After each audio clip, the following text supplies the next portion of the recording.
વડોદરા શહેરના કારેલીબાગ વિસ્તારમાં આવેલું દીપિકા ગાર્ડન અને આ દીપિકા ગાર્ડનની બરાબર પાસે જ એક મસમોટો ભૂવો પડી ગયો છે. હજુ તો ચોમાસાની શરૂઆત નથી થઈ તેવામાં શહેરમાં ઠેર ઠેર ભૂવા પડવાના દ્રશ્યો સામે આવી રહ્યા છે. અહીં પણ ભૂવાના દર્શન થઈ રહ્યા છે અને ત્યારે સામાજિક કાર્યકર દ્વારા આ મામલે રોષ વ્યક્ત કરવામાં આવ્યો છે. સ્થાનિકોની વાત કરીએ તો સ્થાનિકોમાં પણ ખૂબ જ રોષ જોવા મળી રહ્યો છે. દીપિકા ગાર્ડન, તેની આજુબાજુ સોસાયટીઓ આવેલી છે. દીપિકા ગાર્ડન કે જ્યાં બાળકો પણ આવતા હોય છે ગાર્ડનમાં રમવા માટે, સાથે સિનિયર સિટીઝન સહિતના લોકો પણ અહીં વોક કરવા માટે આવતા હોય છે. તેવામાં આ દીપિકા ગાર્ડન પાસે ભૂવો પડવો એ અકસ્માતને નોતરું આપે તેવી પરિસ્થિતિ છે. તેનું વહેલામાં વહેલી તકે સમારકામ થાય તેવી માંગ ઉઠી છે. સ્થાનિક નિર્મલ ઠક્કર દ્વારા પણ તંત્ર સામે આક્રોશ ઠાલવવામાં આવ્યો અને આનું સમારકામ કરવામાં આવે, વહેલામાં વહેલી તકે આ જે ભૂવો પડ્યો છે તેને પૂરવામાં આવે તેવી માંગ કરવામાં આવી છે. નિર્મલ ઠક્કર નામ છે મારું. બાલુભાઈ ખમણથી દીપિકા ગાર્ડન તરફ આ જતો રોડ છે, ત્યાં આપ જોઈ શકો છો એ મસ્ત મોટો ભ્રષ્ટાચારી ભૂવો અહીંયા આગળ થયેલો છે.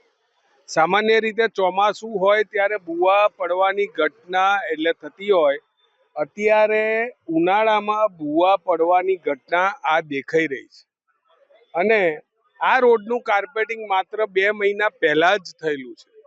રોડનું કાર્પેટિંગ થાય ત્યારે એમાં અલગ અલગ 5 ટાઈપના લેયર આવતા હોય અને આ કામગીરીથી સ્પષ્ટ દેખાઈ રહ્યું છે કે ભારતીય જનતા પાર્ટીના શાસકો અને આ કમિશનરને માત્ર ને માત્ર ભ્રષ્ટાચારમાં જ રસ છે.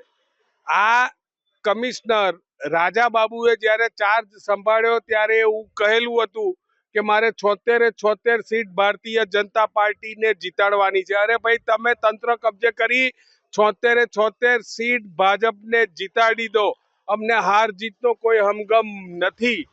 પરંતુ લોકોના નાણાંનો આ રીતે વેડફાટ થતો અમે નહીં ચલાવી લઈએ. અમે તમારી આંખો ખોલીશું અને તમારી જોડે જ આ કામ સંપૂર્ણ કમ્પ્લીટ કરાવડાવીશું એવી હું આ શાસકોને વાત કહેવા માગું છું. જો આ ભૂવાનું સમારકામ 24 કલાક કે 48 કલાકમાં કમ્પ્લીટ નહીં થાય તો હું અહીંયા આગળ આંદોલન કરીશ.